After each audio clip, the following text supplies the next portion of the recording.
two dynamic speakers. We got Marlo Lemon, who she's the director of training over at Parents Place of Maryland.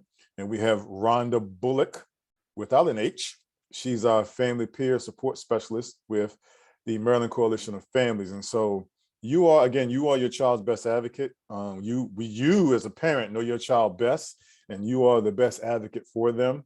And so we hope that everybody will learn how to increase their advocacy skills from what they hear tonight, learn how to put your advocacy skills to use during your child IEP meeting, your child's or students' IEP meetings, and much, much more. So hopefully we'll get something out of this. I know we will, because we have dynamic speakers. And with that, I'm going to go ahead and turn it over to Trinell Bowman for an update from our special education department. Good evening, everyone. Again, I hope, I echo what Troy shared. I hope you had a wonderful Thanksgiving and got some opportunities to relax with your family and your loved ones and friends. The only updates that we have to share is from our Family Support Center. So Marcy is going to cue that up for us this evening to share some updates from our Family Support Center. So I'm going to turn it over to Marcy. I do notice that I believe board member Judy Meekins Murray has joined us. So I just wanted to acknowledge our board member who has joined us this evening. All right, thank you, Trinell, and we want to acknowledge all of our board members as well. For those of you that are new to us, Yvette and I are part of the Family Support Center, which is housed in the Department of Special Education. You will see at the bottom of my email and then on our special education website as well, our information regarding our mission, some of our resources, our work calendar. We do take appointments by consultation. Our office consists of myself, Dr. Beth Jayate, who is our instructional specialist, Yvette Young, who is also on this Zoom tonight, who is our social worker, and Cointa Velarde Hernandez, who is our bilingual parent liaison. We wanted to make you aware of some of our support groups that are coming up. We have 3 support groups running currently. One is a support group supporting behavior change. And our next meeting for that support group is the 16th of December. We also have a parent wellness support group. Our next meeting for that is actually tomorrow evening. And we are also running a parent support group for parents supporting students who are deaf and hard of hearing. We do record, as Troy said, all of our SECAC meetings, the public presentations before the comment session. Those recordings are housed on the Family Center's YouTube channel. We also have all of our previous presentations, the ones that we did last year in ramping up for distance learning, which had some home tips and things like that. So we also have that as well as all of our SECAC meetings.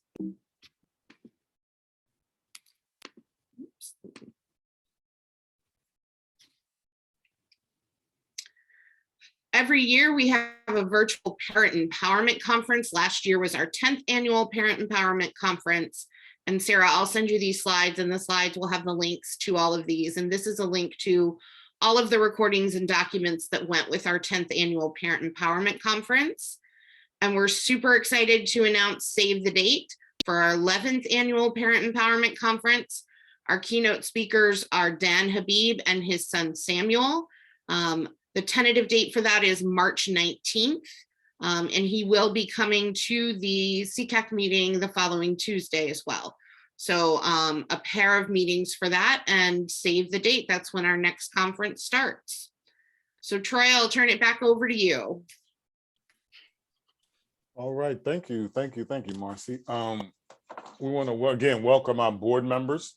We also have Pamela Boozer-Struther, who is a board member from District 3 on the call as well. And of course, Pam just waved a hand. Hi, Pam. Thank you for joining us again. And as Trinell said, we also have Judy Meekins Murray on the call as well. We also have a couple of our SECAC board members that just joined us. We have Jeannie Payne, who's our treasurer, who just joined the call as well. So moving right along and staying on track with our agenda, we are a little bit ahead of time. We had a short presentation from update from the Special Education Department, but we're gonna go ahead and take this time to give Marlo and Rhonda take advantage of this time that they have. So we want to introduce our next topic, or our topic of discussion here is you are your best child's advocate. So we want you to join us to explore ways to increase your advocacy skills. We will explore how you can put your advocacy skills to use during your child's IEP meetings and more. And so we have two dynamic speakers. We have Marlo Lemon, raise your hand, Marlo, who is the Director of Training from Parents Place. And we also have Rhonda Bullock, who is a family peer support specialist with Maryland Coalition of Families. And so I'm going to turn it over to Marlo first. So Marlo, if you could just give everybody a brief introduction of yourself, who you are, what you do, and we'll let Rhonda do the same. And then whichever one wants to jump in first, you can. All right. Thank you so much, Troy. And thank you for the invitation to the whole parent team. I really appreciate it, family support team, and all of the board members and everyone from PG County. So thank you very much. I'm Marlo Lemon from the Parents Place of Maryland. Thank you, Marcy. I am going to share my screen. I have a short presentation and looking forward to any questions you all might have. So within technology, I am hoping. Are you able to see my screen sometimes? You're not sure. Thank you, Troy. Yes. Thank you. So how to be your child's best advocate. I am, as Troy said, Marlo Lemon. I'm the Director of Training at the Parents Place of Maryland, and I am really happy to be with you this evening. So thank you, SECAC, for the invitation. So today, in the time that Rhonda and I have, we're going to split some time just to give you some information, but my objective is to share information about PPMD, understand the importance of parental input, and just discover some ways to advocate for your child. Parents Place of Maryland. So our mission is to empower parents and families. We are not advocates. Our mission is to empower parents and families as partners in improving the education and health outcomes for children with disabilities and special health care needs. We are committed to diversity and equity. What I love, again, about PPMD is the fact that 100% of our staff, we all have children or really close family members who have special needs, special healthcare needs, and special education. And the reason why I put Part D of ID8 on here is because people sometimes wonder, how's PPMD a little bit different? In the state of Maryland, everyone has a parent support center. We also work at all 24 school systems. Congress knew that when they passed IDEA Part D, it was a really, really complicated law. And because of this, they knew that parents needed support to be informed and to learn the law when it was first passed. So when it was first passed, PPMD is Maryland's Parent Training Institute. There were only 5. Now we have parent training institutes in all states. We have 2 in Texas and 2 in California. So PPMD is Maryland's Parent Training Institute. We are independent, nonprofit. We provide evidence-based research information for families so that they can make the best decisions and empower them, whether they're working with young children or young adults with disabilities and special healthcare needs.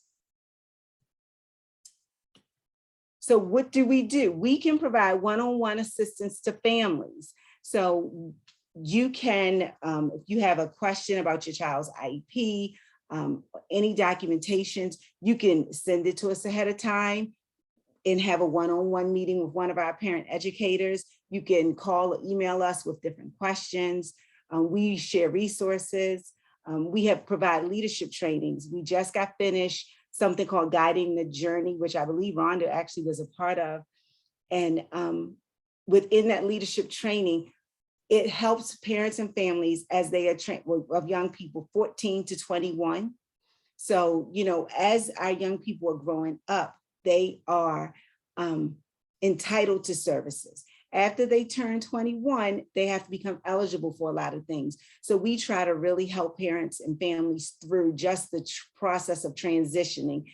And we also have a baby leaders program. So, you start off in infants and toddlers in that world, and what does it look like to transition over into the school system? We have Maryland is a very rich state as it relates to our military. So we have a military outreach as well. What do? We help parents and families when young people are first diagnosed. We help them understand their special healthcare needs. We have several groups of families that we know have rare genetic or their children have rare genetic conditions. We help them understand the rights and the benefits that they have, try to obtain services for children. I love to say we have two of the best bilingual parent educators around. So we are really trying to reach out to all of our school systems. We have a parent educator on the Eastern Shore, one that works with our Western Maryland states who got snow today. So we try to help parents resolve conflicts and connect to community resources. My why. These are my wonderful 3 children, and everything you might see and read in my bio. What I am most proud of is I am the proud mother of a double blessing and little surprise. My boys are twins. They just turned 17, November 19th, which I cannot believe. And my daughter, Victoria, is 15. So they're only 17 months apart. My Matthew on the right, my Matthew has autism. He is significantly impacted, nonverbal. He is 6'1", 200 pounds, and my joy. And his twin Joshua has dyslexia. So I have 2 young people with IEPs, and it has definitely been a journey. So I do this because as a former teacher, it is very different when you have a child that has special needs. So even though I used to teach, it is very different when my boys started in infants and toddlers when they were 17 months old. So I am part of our mission. I just want to help and empower parents and families find their voice and let them know that, as parents and families, we matter. So when you think about the why, so the whole purpose of IDEA was to ensure that all children with disabilities have the ability to a free and appropriate public education. We always talk about faith, but and you can see the rest of it. What's so special about this is to meet their unique needs. Every IEP should be different. Every IEP should be about the individual child, and it's to help prepare them for post-secondary education, employment, and independent living. Sometimes we forget some of those things, but it's for post-secondary within that transition plan. But every IEP, it should be unique. So the little quote, the things that make me different are the things that make me me. You are the expert. Again, having an education background, I remember sitting in that meeting and you being intimidated because I'm sitting at that round table or at the long rectangular table, and it was so many people. My boys started in infants and toddlers when they were 17 months old. So we've had a lot of meetings, and it took someone at the table to say, you are his mom, you know him best. So no matter how many, we had SLPs and Matthew had every possible service, but I just want to really reiterate and tell all of our parents and families that are out there that MOM and DOD are the initials behind your name, and you are the expert. You know your child best. And I would just want you to keep that in mind. You are highly qualified. As a parent, you should be included in every step.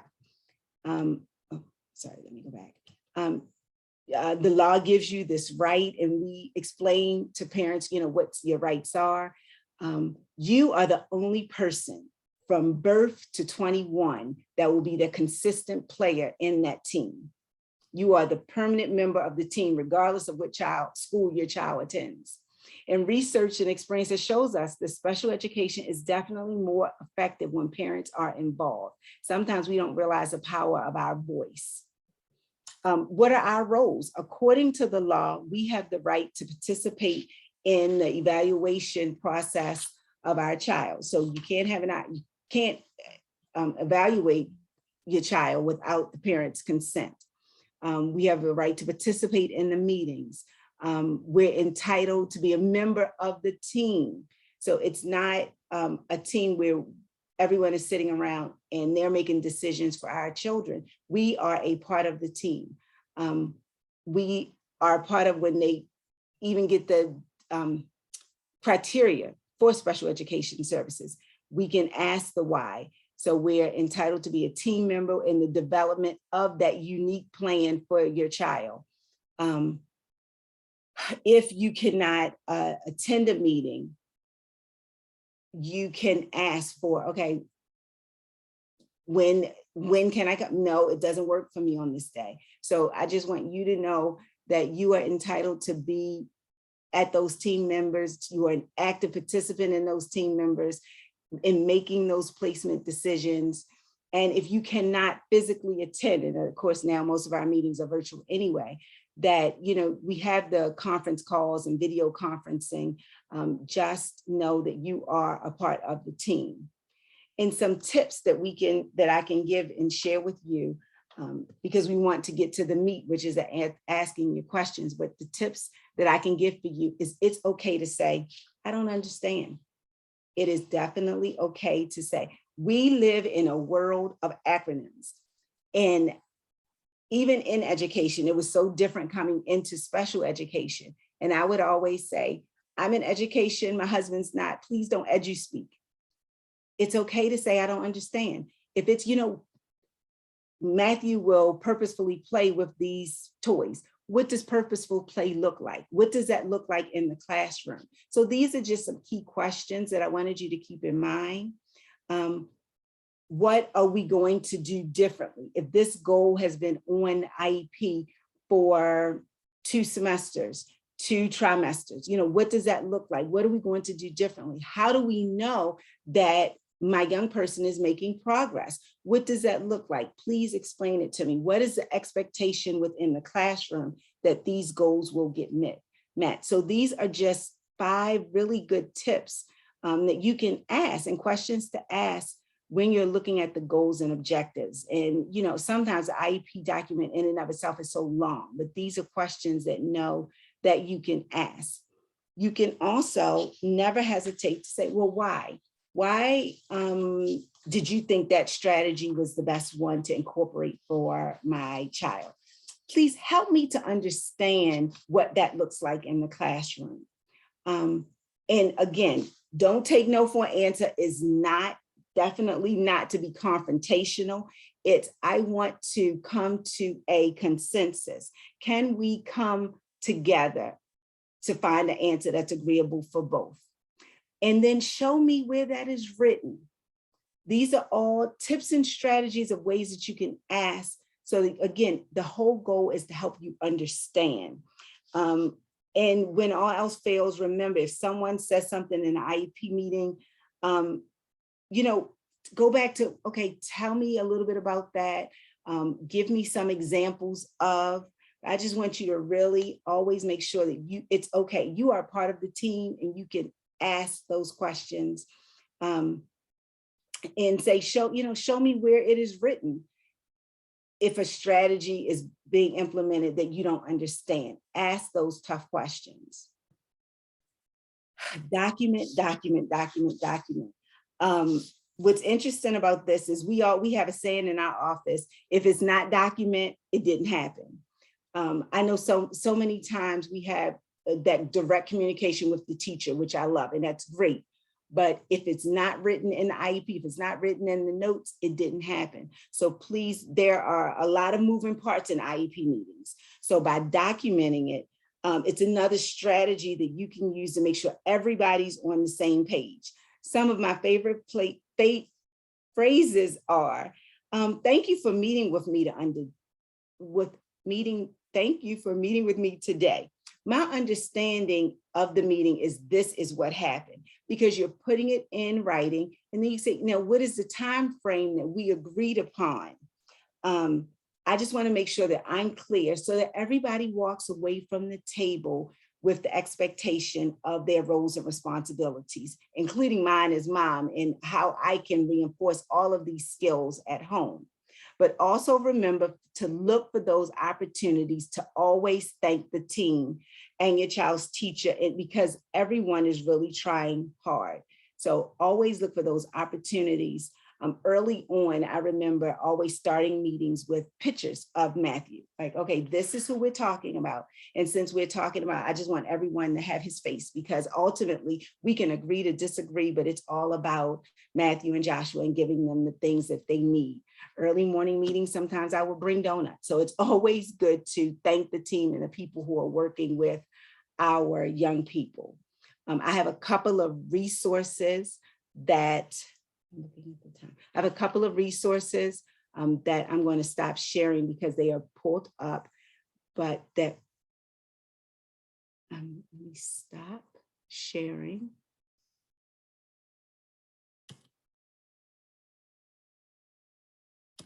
And of course, with technology,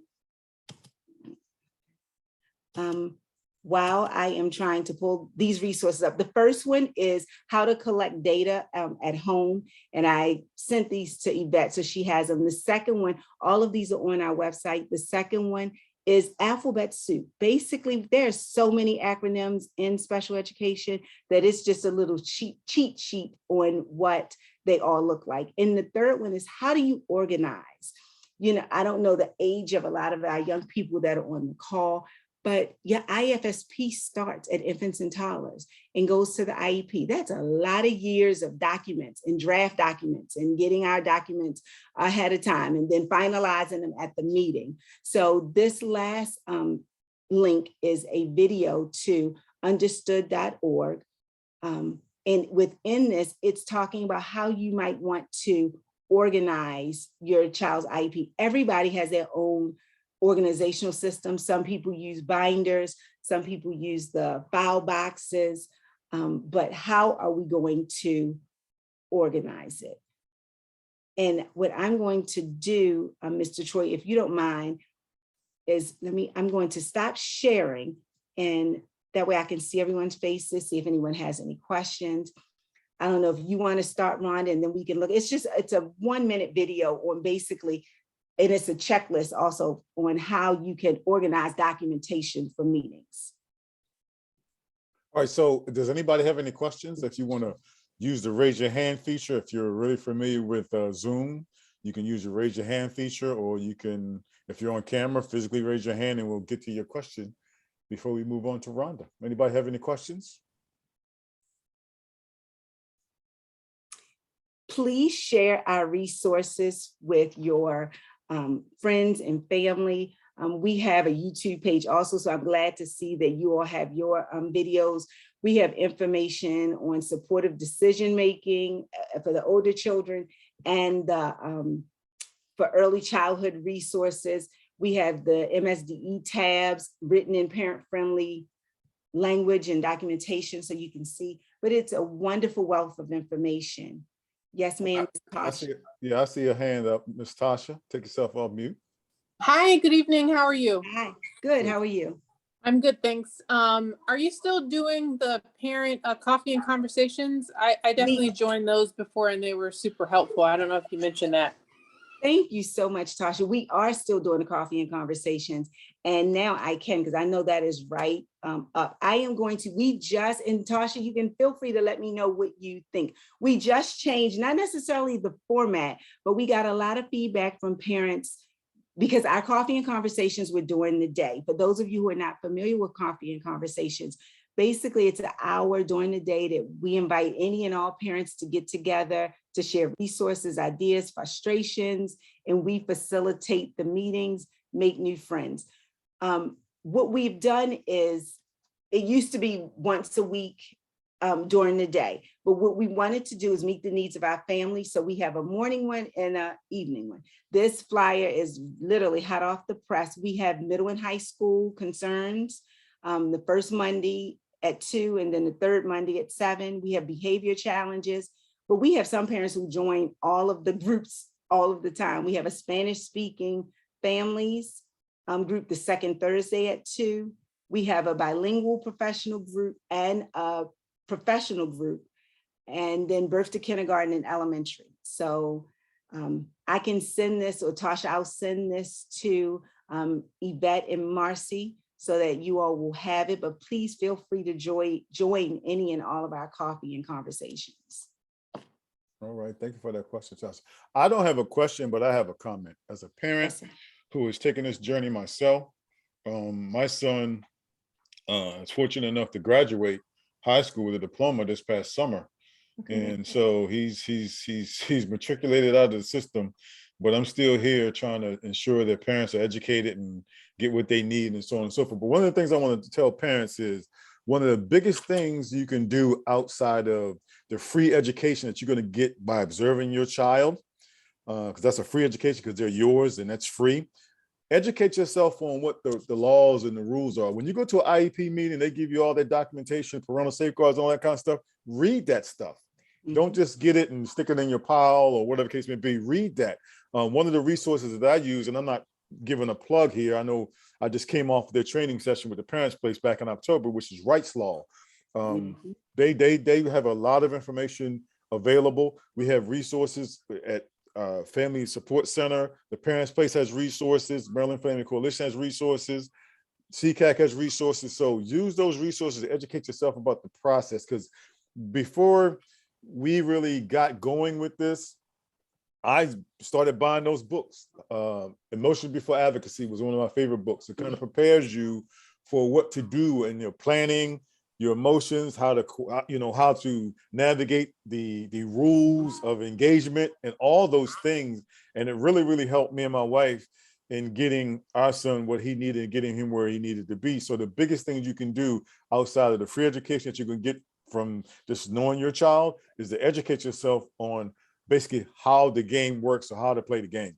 And Marlo is correct. If it ain't in writing, it wasn't said. And so we even take that as far as when we would have phone conversation, we would immediately follow the phone conversation up with a recap email to whoever we were talking to. That's another way of keeping notes and stuff like that. The organization piece, and when she talked about the binders, look at that video if you get the chance on how to organize your stuff.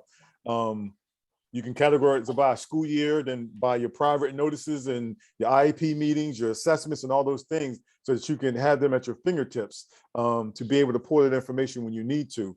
But again, the biggest and most important thing is know that you are a part of that team. You have a say at that table. And a lot of times, people go to the table intimidated when they see all these other people around the table that, are educators, and you're just a parent. And some people get intimidated by that. You are the best. You are the PhD of your child, not the school team. The school team is, they're like associates or BA because they spend time with your school during the day, but you are the doctor of your child. You know what your child's strengths and weaknesses are. And one of the things that my wife and I did was we went to the table and said, every school year we go to the table, be honest about where he is. We don't want to be in denial and have rose-colored glasses on what our child is really doing. Be honest with what we do. And again, educate yourself. So I could go on all day. I could do this such myself based on my journey, but I'm going to allow for and be timely and proper and allow for the speakers that we have to do their thing as we've called them to do. But does anybody else have any other questions before we move on to Miss Rhonda Bullock? And thank you, Troy, for that plug. You are absolutely correct. When I go in that, no matter what I know, when I go into the meeting, the emotion, I am Matthew and Joshua's mother first. So you to really know the laws and come into CCAC meetings and LICC meetings and knowing the players in the game really does, it benefits your case to know and read those, your parental rights and safeguards. So yeah, all of those things. Thank you, Troy. Okay, I think we got one more question. Ms. Thomas, Andrea Thomas. Good evening, everyone. I just want to say that I learned so much from the coffee meeting. So if anybody has an opportunity to go to one, it is a huge resource. It has been a great resource for me. Just wanted to let people know that. It's been a great resource. Thank you so much. And I put our website also in the chat. Oh, trust and believe. I've downloaded so much information from ppmd.org. I got folders on my computer of this information from ppmd.org. So thank you very much. All right. So moving right along, we're going to transition. Thank you very much, Marlo, for your time and your information. We're going to transition over to our family peer support specialist from Maryland Coalition of Families, and that's Miss Rhonda Bullock. So Miss Bullock, take it away. Thank you so much. I am, thank you, Marlo. I'm going to be like the yin to Marlo's yang. So Marlo was a very organized approach. This is going to be absolutely extemporaneous. And I do have a PowerPoint presentation, but I also wanted to kind of give you all a parent perspective of how to become your child's advocate. I am a transplant to this area, as a lot of people are. I am originally from Philadelphia. I have one child who is 11 plus 11. If I say the number, that means I will be old enough to have a 22-year-old. So I do not. When he was 6 years old, he was diagnosed with double depression and social anxiety and general anxiety. And what is that? You know, to me, he's playing, he's fine, right?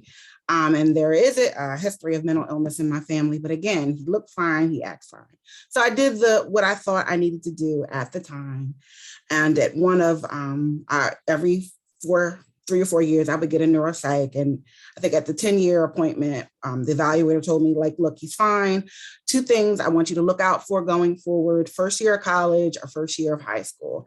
And with your particular child, you know, something will happen if, you know, his grades tank. And lo and behold, first year of high school, he was at a prestigious Jesuit high school. And the other caveat is my child has always been in private school. And like a lot of parents, I thought IEP had something to do with learning disabilities. I knew not too much about it.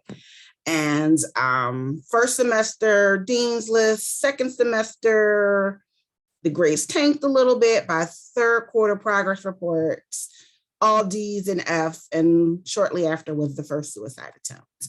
And he stayed at the high school until 11th grade, second half. And at that time, they were like, we love him, but he needs help that we just can't give him. And so you need to go get an IEP. What is that? And so I said, well, what do I do? And they recommended Parents Place.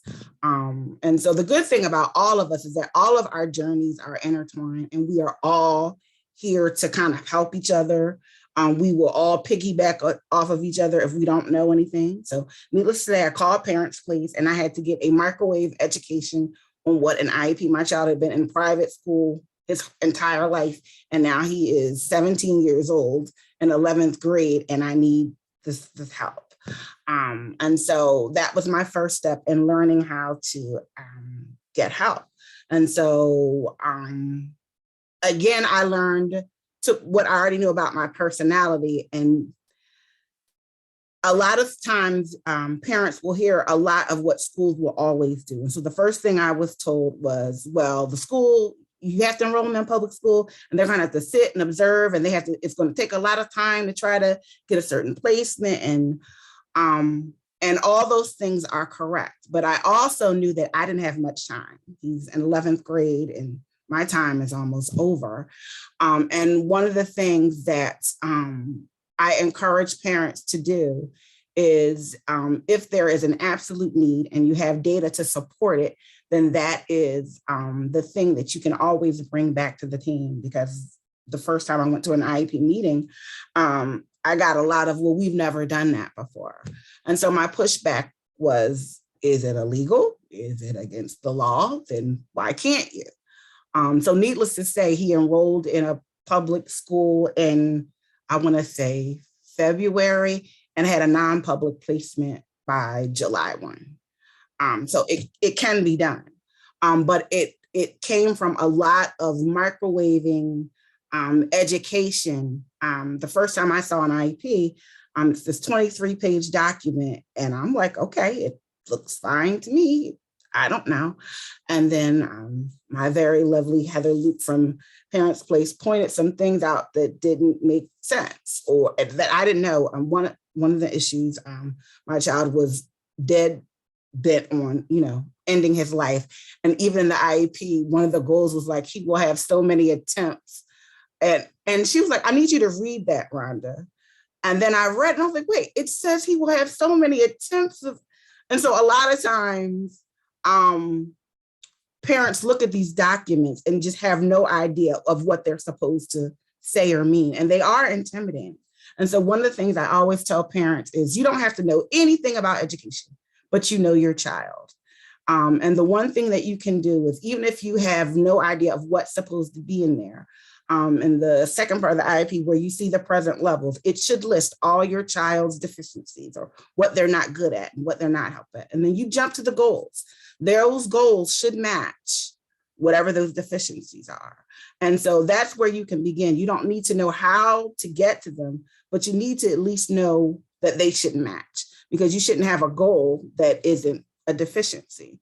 And so it was, from Parents Place, I just began to learn, and it became a full-time job.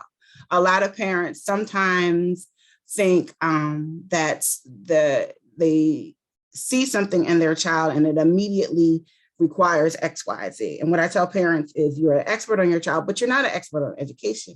And some things are, if you want change, will only be based on whatever data that you can provide if the school doesn't have it. And so I always encourage parents to keep your own data, because then you'll have something to present to the team when something comes up. Because a lot of parents, like you mentioned before, come in, they're emotional and they say, I feel. And I tell parents, I understand, but the team does care, but the team doesn't care. They care how you feel, but what will move them and what will change things is data. And you have to have data to support that. And sometimes I have to remind parents that, everybody is overwhelmed. The teachers are overwhelmed. They're underpaid. This pandemic has caused a myriad of additional problems. So it's no one person's fault, right? But if you come with an attitude of, you're not going to jump across the table, you're not going to yell at anybody, you're not going to, curse anybody out, but you do want the goal of getting your child some help. What you can do is come with the attitude that they really are there to help. And it's not personal. And you just have to present your child as a unique person to you and how your child needs help. So through Parents Place, I had so many issues going on at the time. Parents Place was like, hey, we're going to help you with this, but you need a little bit more support, which is how I became a Maryland Coalition of Families. And so I was a client first. And through Maryland Coalition of Families, I got additional support. The nights I was boohoo, snotting and crying on the floor and I needed somebody to talk to, that was my peer support person, or someone going to the IEP meetings with me, or just learning about how IEP works, how rights laws, all these different resources. Parenting. A lot of us grew up a certain type of way, and we only think there's only one way to parent. I learned a whole lot of other things about parenting. I will pull up a slide now because I do have one. I'm just telling you a little bit about Maryland Coalition of Families, but my biggest thing for all my parents to know is that the best thing you can do is educate yourself. And sometimes it may be a full-time job. My job when I moved my son to public school was to gently remind the local high school every day, all day, that, hi, I'm here. He needs help. Hi, good afternoon. Hi, good evening. Hi, good morning again. And, I think they got sick of me, which was a good thing because he ultimately got a non-public placement. He got the help that he needed. And now he's in my basement and he is probably never leaving. So you can get the help you need with all the additional supports. No man is an island. You're never going to, the laws are constantly changing, but keeping the different resources intact, you're always going to have some source of information to kind of bounce things off of, because things are always constantly changing. So I'm going to now share my screen and let's see. Can everyone see that? Okay, so Maryland Coalition, families, who we are and how we help. Okay, so I'm just going to tell a little bit about our service areas, the benefits of peer support. I can go over a little bit about our support and educational opportunities, how we support families and what we do annually and how you can connect with us. Who we are and what we do. Maryland Coalition of Families has been around 20 years. We're a statewide nonprofit that offers family peer support services at no cost to families, caregivers, and or loved ones of individuals experiencing behavioral health. Parents and caregivers of children with mental health needs, anyone struggling with substance use disorder, and anyone with a loved one struggling with problem gambling. And now with a new grant, it's not just parents and caregiver of children, but parents and caregivers of anyone with mental health issues. So from 0 to 100, if you are supporting someone with a mental health challenge, we will support you. One of, like Parents Place, all of us have 100% lived experience. All of us have experience as a caregiver or family member of a loved one with an individual with a behavioral health challenge. We serve mental health, substance use, early childhood, problem gambling. We also do a lot in advocacy. We have leadership trainings, young adults helping peers.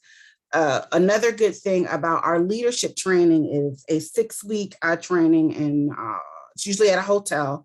And every other weekend for a series of months, the parents go in and they learn different things. Parenting, Parent Place comes in and does a presentation. And it's a time for parents to come together, to meet each other and learn about different avenues of how they can get support, and you get a free hotel stay. And, you know, it's a good way to meet other parents and get a break. The difference between peer support versus family peer support. What we provide is that we have lived experience as a family member with someone with behavioral health challenge. And the difference with peer support is you have that experience and you're in recovery with a behavioral health challenge. And that's kind of where we have our youth. So our youth are actual peer support. So sometimes, let's say if you have a teenager with a challenging behavior, or a young adult or transitional age youth, we may match them up with one of our youth because, again, that's more of a peer, and that, again, they understand and may be able to help. Whoops, wrong way. What do we do? My slide is not. There we go. We connect families to resources as well as through groups and workshops. We support families by helping them navigate systems, by sharing our own personal stories of caring for a loved one with behavioral health challenges. We also empower families to advocate for themselves and their loved ones. That's the biggest thing I could say with all our families. The goal is to get the parents to advocate for themselves and giving them the tools to do so. What we don't do, we're not part of another agency, DJS or DSS. We're not advocates or representatives for agencies. We're not crisis intervention providers, therapists, lawyers, or psychiatrists. Although parents share with us more than they do their therapists or psychiatrists. We hear things from families that they would never share with CPS or lawyers or psychiatrists. It's because we establish a level of trust because they do understand that we have exactly been in their position. There are many, many, many, many benefits of peer support. And the biggest one is feeling like that you are not alone. I had, one mom, tell me, I was like, it's okay. You're not the only parent who's ever felt like, you just can't stand your child. And she's like, well, no, you're not a bad mom. I think a lot of times people have feelings about their children that they feel ashamed or embarrassed or think that they're the only one. And at least with my families, I am very transparent to let them know that you are not alone. You are not the only person who has felt like that. And it's okay that if you call me and tell me that, I feel like killing this kid, I know that you're not going to. I'm not going to make a call to CPS, but I will sit and talk with you and talk it through and maybe possibly give you other avenues to, get you through that moment. There's a sense of collaboration. There is a simple sense of capability. We teach parents self-care. A lot of times, especially in families in crisis, you hear self-care, you hear self-care, and it sounds ridiculous. Like, why are you telling me to take care of myself and I'm in a crisis? But one of the things I can always share with my parents that until I started taking care of myself, things started getting better at home. Change does trickle down, and a lot of times parents forget that self-care doesn't mean going to the spa or getting a massage, although, it's nothing wrong with those things, but it is really making yourself a priority so that you can be the best caregiver. It's also helping parents understand systems and services.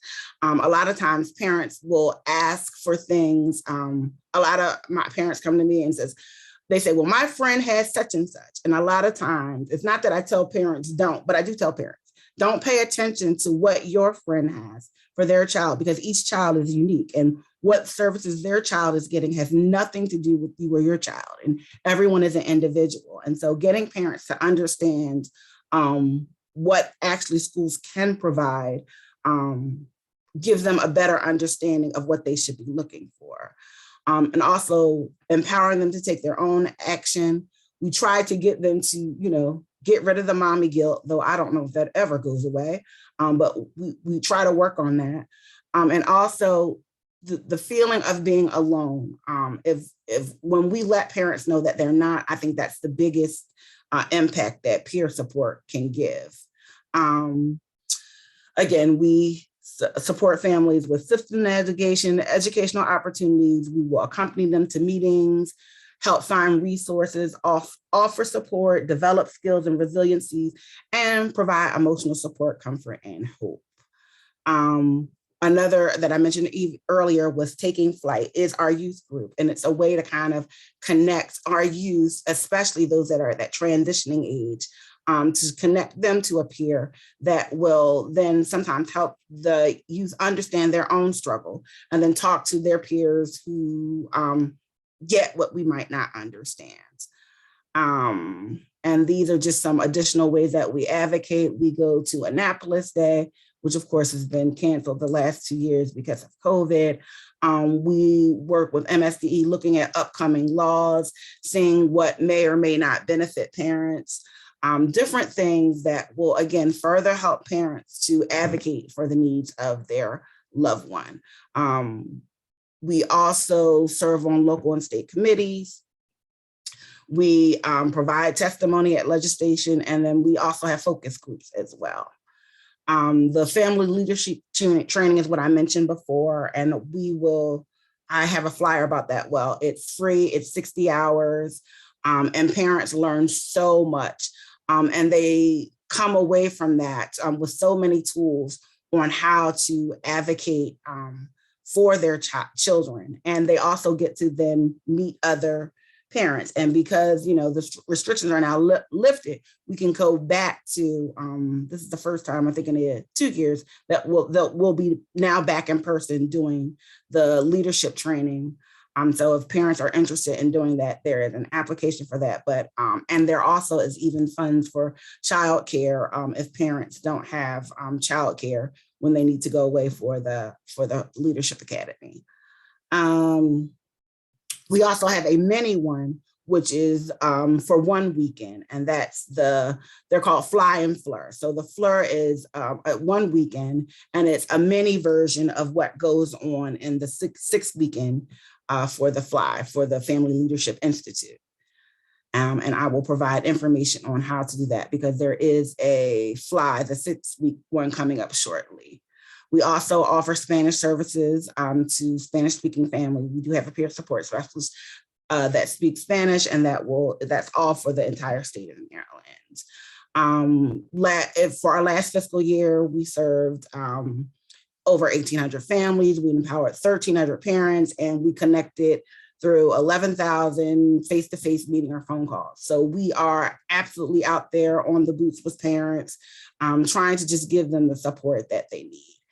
Even through COVID, we did a lot of our work through virtual meetings, phone, text, social groups, virtual trainings. We're still trying to give those same services virtually for parents who are just not comfortable coming back out. That is pretty much it. If anyone is interested in getting peer support, all services are free and confidential. Families will be paired with someone with similar experiences. Services are not time limited. You can have as much or as little as you want. And the support is tailored to whatever that family needs. And I will stop sharing. Let's see, my Zoom is here and stop share. And so, does anyone have any questions?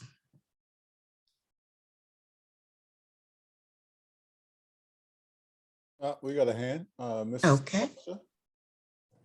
Hi, it's Tasha again. I don't have a question. I just wanted to say thank you for sharing your story. And thank you for your service to Maryland Coalition of Families. Like, you know, I know it's hard being at nonprofits, but a parent myself, right? Like, I really do appreciate the people who are able to, you know, share what's gone before them. I like to tell people you get more bees with honey. And so I agree with the sentiments about saying, hi, I'm here to help my kid. Like, good morning. Yes. Yeah. So just thanks. You're welcome. Anybody else have any questions? Oh, Sarah, go ahead, Sarah. I got your hand up there, Sarah.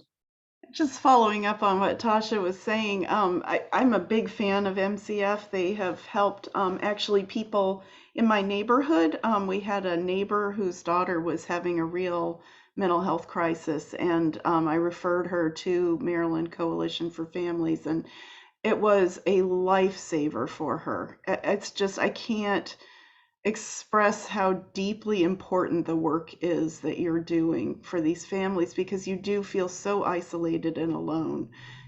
And especially if you have a kid who really is struggling and all the neighbors know it. I mean, the police were at this poor family's house like all the time, and the police were doing stupid things and not supporting the family. It was really, really frustrating. And MCF really helped them so much. So you're a wonderful resource, and I'm so grateful to your agency and to you personally for the work you do. Thank you. All right. I have a comment, but I want to also acknowledge another board member who's just joined our call from District 4. We have Shayla Stafford who just joined our call. Welcome, Mrs. Stafford. How are you? Hello, everyone. Thank you so much for having me this evening. I was on dinner duty with the Tyler. Hi, board member Mickens Murray. I see here as well. I did have a question as well, and I missed my opportunity. I see my colleague Pamela Boozer-Strother here as well. Hi, Pam. I had a quick question for you, Ms. Bullock, and I missed part of this presentation, but does the Maryland Coalition for Families, do you work with students or young people that are between the ages of 18 to 21? I've come across a parent that's having a young person with some mental health issues in the home, and she's not sure how to connect to some services or some supports. Yes, we service caregivers who, and then, of youth 18 to 21. I specifically work in PG and now targeting our TAY or our transitional age youth as well. So absolutely, to answer your question. Thank you so much. I'll try to connect her with you. All right. Thank you for that question, Ms. Stafford, and welcome again. I have a comment. There was something that really stood out. The one thing that really stood out to me about Mrs. Bullock's presentation, and this is something that I think a lot of families I've encountered struggle with a lot, is Mrs. Bullock said she had her son in private school pretty much all the way up through high school, right? And then she had to get an IEP, right? But the one thing that was really impressive is that she didn't feel like it was too late. A lot of our parents in this journey feel like once their child reaches a certain age, then it becomes too late. I will say this to you and everybody on this call, and everybody can tell, it's never too late. It is never too late to do and advocate and get services for your loved one, whether they're a toddler to 21. Maryland Coalition of Families is a perfect resource. You know, she just answered Mrs. Stafford's question. And so a lot of parents we see that come through are filled with regret. I should have did this sooner. I should have did this sooner. Don't let that regret stop you from dealing in the present, you know, because you have to work on now. The past is the past. You can't change what happened in the past. Okay, so you didn't know, you wasn't educated. Most of us don't know what to do when we get that diagnosis, right? And some parents end up getting stuck in it, and a lot of parents don't. Some parents get stuck in it for a short time. Some parents get stuck in it for a lot longer. You have to pull yourself out of that and live in the present and say, what can I do now? And what can I do tomorrow, next week, next month, next year, next 5 years, Lord willing, to help my child or my loved one. So the one thing I was really impressed by Ms. Bullock was she said, okay, I got to get an IEP. I got to get an IEP for my child in 11th grade. That is, I mean, that is just, if you want to say late, that is late, but she didn't let that stop her. She said, I'm going to do what I have to do for my child and keep pushing. And I want to encourage all of our parents that are on this call and other parents that we come in contact with, that it is never too late. You have to find that energy, the energy that you find to care for your child, use that same energy to get them resources and get them the help that they need, because it's important. Because there's going to come a time where none of us will be here. We'll all be memorialized. We'll become ancestors, right? But our children will still live on. So we got to make sure that we set our children up with the best and never think that it's too late for anything, because they're here now. They're here today. They're going to be here tomorrow. We're going to be here today, here tomorrow. We want to take advantage of that. And Ms. Bullock's, you were right on point, and you didn't know it, but it really touched me just hearing that part. I heard everything else, but what really stood out was you didn't let having to get an IEP at grade 11 stop you from doing what you needed to do. So thank you for that. Thank you for sharing that story. Mrs. Dixon, got your hand up. Yes, I do, Troy. That was brilliant, Rhonda. Bravo. Thank you. I do want to add on to some of what Troy said. I also work with Maryland Coalition of Families, and so Rhonda and I are colleagues. And one of the things that we can't stress enough is even after school, what do you do when they graduate from high school? So the IEP doesn't necessarily follow them all the way through college, but there are forms of the IEP, like the 504, that you can take that accommodations and help use for college, things like that. So these are some things that you also need to look at. And like Rhonda said, she works with the transitional youth. So after they turn 18 and move on to the next level, she's also there able to support and help you through that level. Because I have my child who's going through, she's 31 now, and she has a disability, but I have to help her, and I had to navigate, and that's something I didn't know how to do, because I thought after high school, okay, what do I do? They're still gonna need support. So what do I do, and how do I get that support? So I thought I'd just bring that up. Thank you, Ms. Dixon. That's why Parents Place of Maryland, Family Support Center, associated with PGCPS, Maryland Coalition of Families, and other resources are there to get you the information, to educate you, to get you the help that you need. Because again, I mean, my son is 19 now. He graduated a high school diploma. So we're in that space now, where he's out of high school now. And so we're going through doors and other programs, and he's not quite ready to start participating in DDA because he's not 21 yet. So we got that gap. We have that gap between 18 and 21 for that part of the services to kick in. So we have to now work with doors, and we're working with doors now to get him into programs and get him into stuff. But again, don't stop. You got to keep fighting, keep pushing, and doing all those things for your loved one as best you can. Yeah, sometimes it gets tiring. And, I facilitate a dad's group out of One World for Autism. And as a matter of fact, we have a dad's meeting tomorrow night. And one of the things, that the presentation I'm doing tomorrow is caregiver support. And the one important thing I want to stress to everybody on this call is, as a caregiver, you got to make sure you take care of yourself too. Because if you don't take care of yourself, you can't do what you've learned here tonight and beyond for your loved one or your child if you're in bad health or you're in bad shape. So make sure you're taking care of yourself, eat right, try to exercise, do all those things, get those mental health breaks that you need if you can get them to help you recharge and refresh. I just did one back in October on a long weekend that we had the holiday. I went and off by myself and did my man thing in my own little man cave world, checked into a hotel and just did my own thing to refresh. And I came back, I feel better. Everything I'm doing for my son and our relationship is a lot better, because there was some tension there that built up. Two males with testosterone in the same household can get a little testy sometime. And so I had to get that break. And so we got to take care of ourselves and make sure we do the things that's necessary to take care of ourselves, to keep pushing forward for our loved ones. So does anybody else have any other questions, comments? I see Sarah waving her hand. Sarah? I just wanted to mention that, you were talking about it's never too late. There are certain conditions that don't come to be until kids are older. And so in particular, mental health issues, things like, bipolar disorder, schizophrenia, things like that, do not show up in many people until they are in their teens, early 20s, even late 20s. And so it's really important to remember that it may not be that you missed the boat early on. It may just not have been as obvious as it is now, because the brain changed in this way that made this condition, come up. So I just wanted to mention that, like, there's no guilt here. It's, you just take what the hand you're dealt and play it as best you can.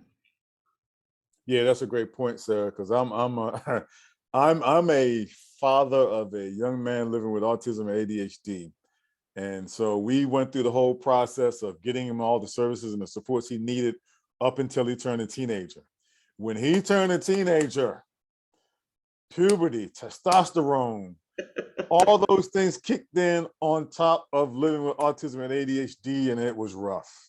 Mm-hmm. It was rough. I mean, it's gotten a lot better as he's maturing along, but it gets rough. And that's kind of one of those things that some of our parents I've encountered have run into. The autism that was there, or ADHD that was there, or behavioral things that were there before they became teenagers, now got spiked up just a little bit once puberty hit, because they're going to, I grew up as a normal, healthy person. And when I turned teenager, man, I thought I was the man. I, got a little mustache going on, thought I knew everything, challenged adults and other people and all that kind of stuff. And so all those things kind of come natural with growing up. And so then you throw on top of that, living with the disability as well, that can be an interesting mix. Even like Sarah said, even, later in life, some things may manifest themselves. But I know for me, in my experience, it manifested itself when he turned 13, 14, 15 years old. I was like, man, I'm going to choke this dude out. But I had to get myself together and remember, I'm his father. This is what he's living with. And I have to give him the grace and love and understanding and keep fighting for him, even though there's days where I didn't want to. I think Marlo might have mentioned it, where, we got parents that be like, I just want to wring his neck, or I just want to kill her. You don't literally mean it, but that's how you feel at the time. And so you go through those emotions, but, you get through those emotions, let those things go, re-energize yourself and keep pushing forward. So does anybody else have any other questions or comments before we turn off the record button and open up for public comment? Troy, I think Pam Talley has her hand raised. Oh, okay. Go ahead, Pam. I didn't see it. I'm too busy, my hands in my face, talking, running my mouth. I'm sorry. That's okay. Before you speak, I Pam, just have listened to Pam, this say something, Pam, if I can say something real presentation. quick. Hold on, Pam. Huh? Pam is Go ahead. also one of our board members. She's our community outreach person for the SECAC board as well. So I want to give her the proper introduction as well. Go ahead, Pam. I'm sorry. Thank you. I just listen to all of this. First thing I wanted to say, if you're a parent, give yourself a standing ovation. My goodness, I can hardly believe that I have survived this journey. When I think about all the things that parents need to do, and that's a parent of, for any child. It gets a little trickier because you're navigating some uncharted waters sometimes when you're navigating a child who has an IEP.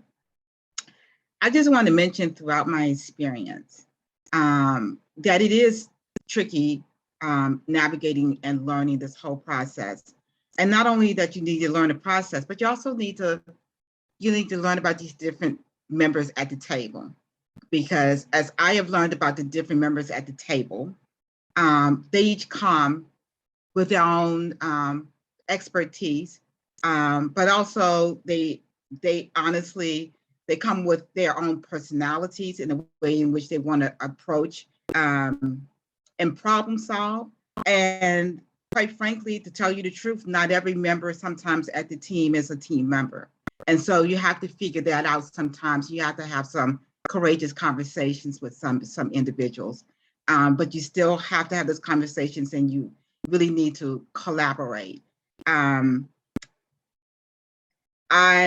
had an experience one time, and my son was in elementary school, and